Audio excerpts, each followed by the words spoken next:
people! Justice! Justice! Justice for the people! Supreme Court, ano na? Tinuturing kayo na last bastion of democracy. Pero ang ginagawa nyo, pinabastos nyo ang taong bayan. Hindi kayo ang Supreme Boss. Ang Supreme Boss ay ang konstitusyon ng Pilipinas. Pinalagay kayo dyan. Hindi ba lang magtanggol ang mga bulok na politiko? Pinalagay kayo dyan para ipagtanggol ang konstitusyon ng taong bayan. Napakaselan ang inyong binagoy na promotion Article 11 on accountability. Yun lang ang tanging paraan kung magpapanagutin ang mga taong panutaas sa gobyerno. Pero ginagawa ninyo, pinuprotektahan ninyo. Itong binabaloktot, hindi nyo kapangyarihan pag-uwi ng konstitusyon. Ang tungkulin nyo, i-defend ang Constitution. Defend! Defend! Defend the Constitution! Defend! Defend! Defend the Constitution! Yan po ang trabaho ninyo. Walang iba. Kaya kapag nagkamali kayo, kayo ay maka-impeachable din. Hahatulan kayo. Kayong labing tatlo. Sana ba labing lima? Labing tatlo kayo! Mga tinamagay ng magaling! Hindi kami titigil sa kabaluktutan na ginawa ninyo. Isa din sa ating complainant na sa Magdalong si kasamang Eugene. Ay, tayo.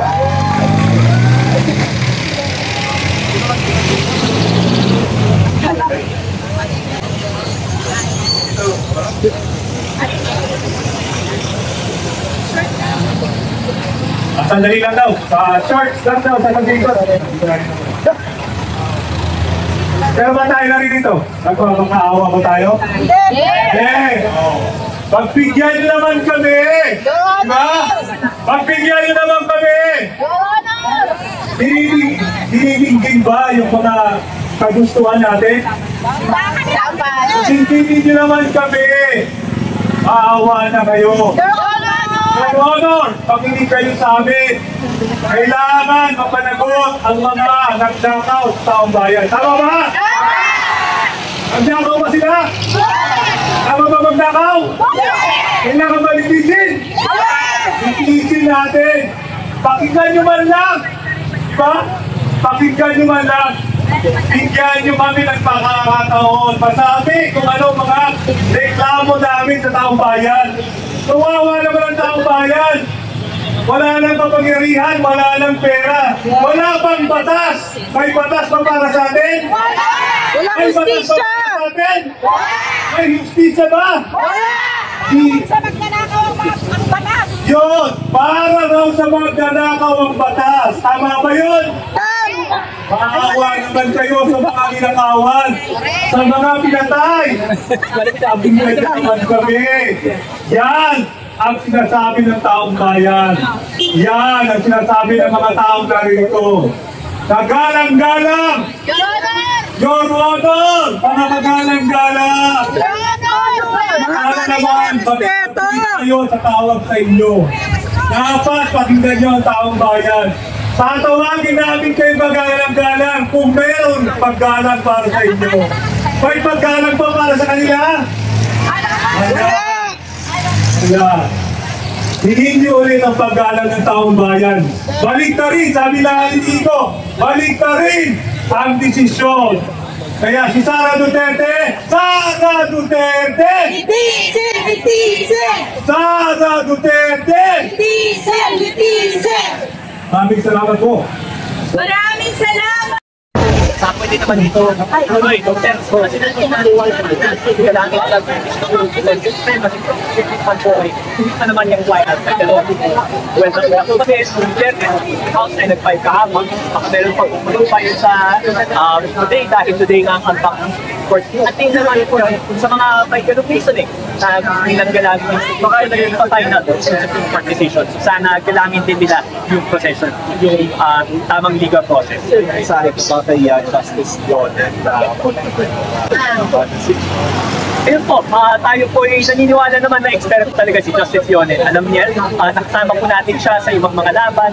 Malaki po yung naging contribution niya sa administration ng PICO nung panahon ng signing ng Framework Agreement of Bangsamoro. Alam niya na mahalaga yung proseso pero mahalaga rin na madidig yung hiling ng taong bayan, yung hiling ng mga Moro nung panahon ng FAB, at saka yung hiling ng mas